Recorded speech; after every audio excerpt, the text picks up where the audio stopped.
النهارده جالنا اوردر جديد من عبده لخطيبته.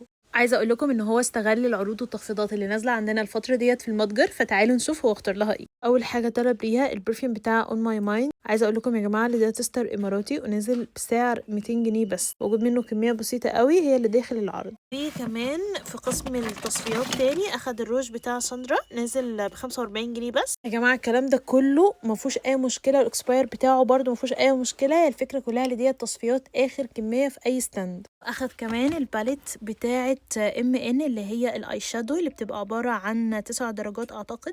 وطلب ليها كمان الفرش بتاعه هدى بيوتي. جماعه الفرش ديت بجد تحفه وسعرها خطير، والشتاء يعني يحلى بالشموع، فطلب ليها شمعة البطيخ. واخد ليها كمان التشيز كيك كور.